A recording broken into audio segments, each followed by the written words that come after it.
day 94. Still haven't had a shave. Still need a haircut. And still talking about relationship stuff.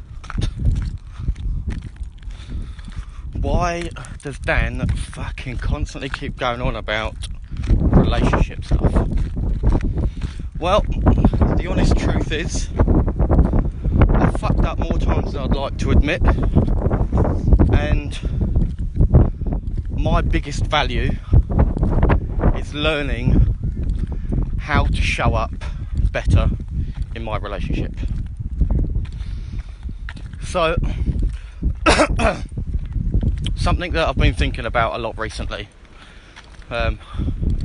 mainly due to the fact that we're all living in each other's pockets. If you're living with your partner, you're living in their pocket, your life becomes their life. It can all get quite claustrophobic. So, something that I've really been thinking about is... Sorry, fucking traffic. Probably thinking, get the fuck out of the way.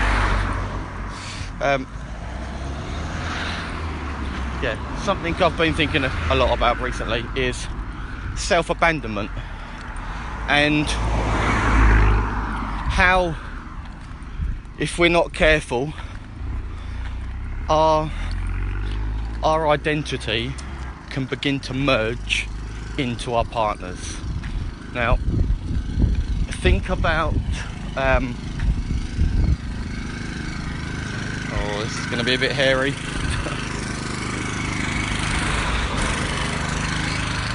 Sorry, that's a nightmare, isn't it? It is. Anyway, because it's a blind corner. Oh no. You too. Sorry about that. Where were we? Identity. Right. So, let's say you've been in your relationship for years, and you go by all these sort of narratives and fairy tales that, and all these terms and phrases that you hear, such as, I couldn't live without you, you complete me, you're my everything, which, on one side of the fence, are, I'm a hopeless romantic. I love a good love story, and these sort of terms and phrases are exactly that. They're parts of the story. Truth is, they're also very self-abandoning terms and phrases. Now, if you need someone to complete you, you're already putting a message out there and believing that you're not whole as you are on your own, which then puts more pressure on your partner and a lot more pressure on your relationship. So think about who you were before you got in your relationship, and think about the parts of yourself that you're abandoning. Sorry.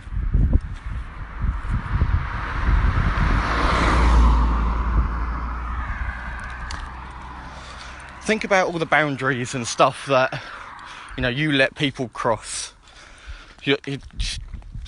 Areas of your life that you aren't firm in your beliefs, your values, your morals, and ultimately you're allowing fear of being on your own to control the actions and the behaviours that you almost give someone permission to basically treat you in a way that you wouldn't normally allow. Every single one of us has either at one time in our lives or is currently allowing parts of our identity to merge into our partners. Now, that isn't necessarily a bad thing, but heaven forbid that your relationship breaks down. I love Charis, but I'm also not naive in thinking that my relationship will never break down, because every relationship has the potential to break down. You don't know what is round the corner. Now, that might be a negative way of looking at things, but what I've learned is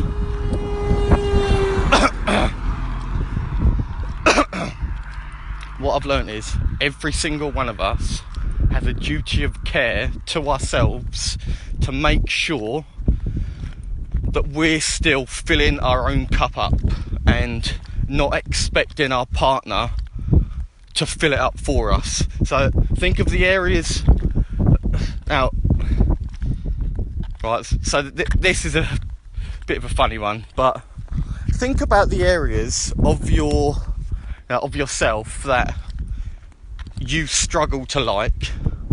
Think about the things that you're not doing for yourself that you know you should be doing, and then think about how we expect our partner to like and love those parts of ourselves that we don't even like and love. It's such a backward way of thinking.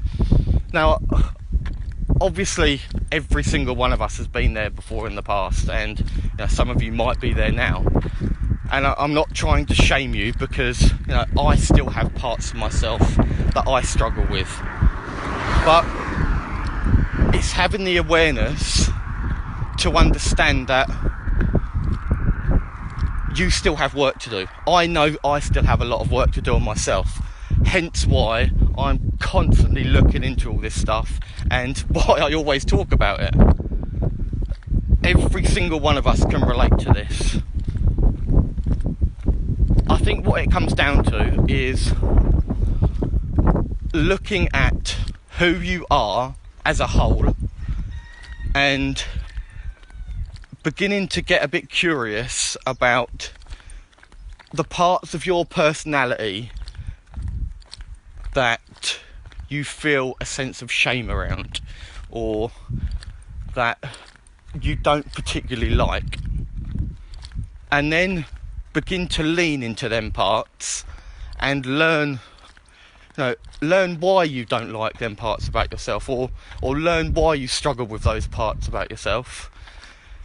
And then once you understand what those parts are, and have asked yourself some questions, uncomfortable questions around why you don't like those parts about yourself, then you can begin taking action and working on those parts, instead of projecting your own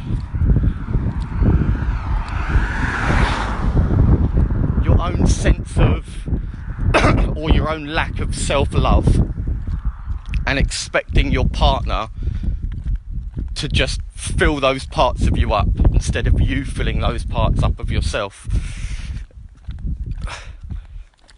I think what I'm trying to say is that every single one of us is probably struggling a little bit with not having their own space right now. But this is a perfect opportunity to begin looking at the reasons why you need your own space, who you are away from your partner, and begin really getting curious about what it is you need as an individual, so you can become a better version of yourself, which in turn will only strengthen your relationship. But first, you have to really get curious around the parts of yourself that you are abandoning.